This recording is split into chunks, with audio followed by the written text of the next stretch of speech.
Wir radeln von Fribourg durch die zauberhafte Hügellandschaft des Gruyère hinein in die Freiburger Alpen, über den Mittelbergpass bis nach Gstaad. Willkommen bei Gipfelschluck.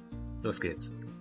Unsere Radtour auf dem Velolandradweg 59 startet unweit der Kathedrale in Fribourg, die zwischen den Jahren 1283 und 1490 in mehreren Etappen erbaut wurde. Direkt nach dem Start eröffnet sich von einer Brücke ein toller Blick auf die tief eingeschnittene Saane, die in einer Flussschleife die Altstadt umfließt. Darauf folgt zum Wachwerden direkt der erste Steigungsabschnitt. Wir sammeln unsere ersten 150 Höhenmeter des Tages. Nach dem ersten Teilstück auf einer Straße mit abmarkiertem Fahrradstreifen geht es nun weiter auf einem ruhigeren Wirtschaftsweg.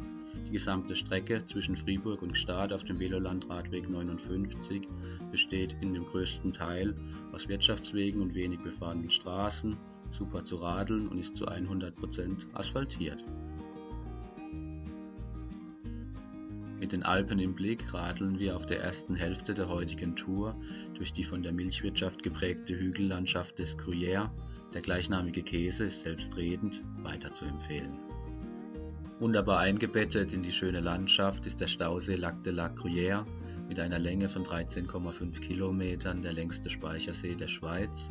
Gemessen am Volumen ist es der drittgrößte Stausee des Landes. Auf Höhe des Südufers des Lac de la Gruyère biegen wir nun ab hinein in die Freiburger Voralpen über Jaun und Mittelberg für die Route nach Gstaad. Damit beginnt nun im weiteren Sinne der Anstieg in Richtung des Mittelbergpasses, zunächst gut 150 Höhenmeter steilerer Natur, wieder auf einem abmarkierten Streifen auf der Straße. Nach dieser ersten Rampe erreichen wir den Ort Chamain und es geht weiter mit moderaten Steigungsprozenten bis nach Jaun. Unsere heutige Radtour zwischen Fribourg und Gstaad besteht aus den Etappen 2 und 3 des Velolandradweges 59.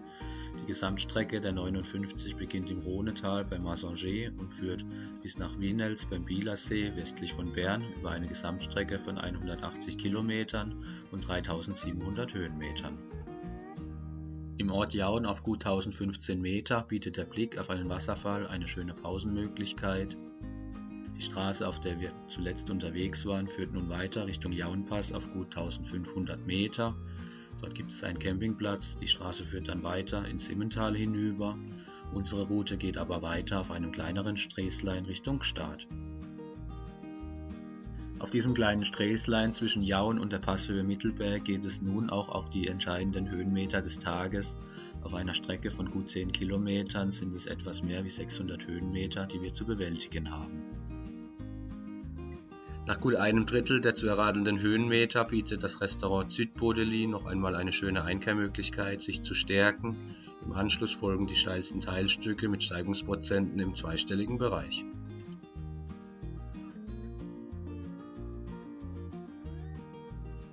Nachdem sich auf den Steilstücken das Feld etwas auseinandergezogen hat, erreicht schließlich auch der letzte die Passhöhe Mittelberg auf 1633 Metern.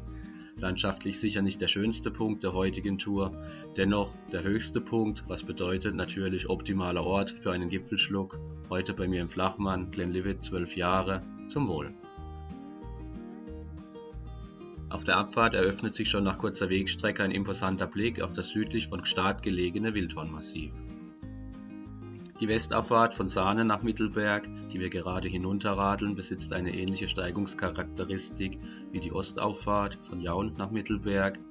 Auf den ersten Teilstrecken besitzt diese geringere Steigungsprozente, gegen Ende bewegen die sich im zweistelligen Bereich. Insgesamt sind es gut 10 Kilometer und 600 Höhenmeter, bei der Ost- wie bei der Westauffahrt.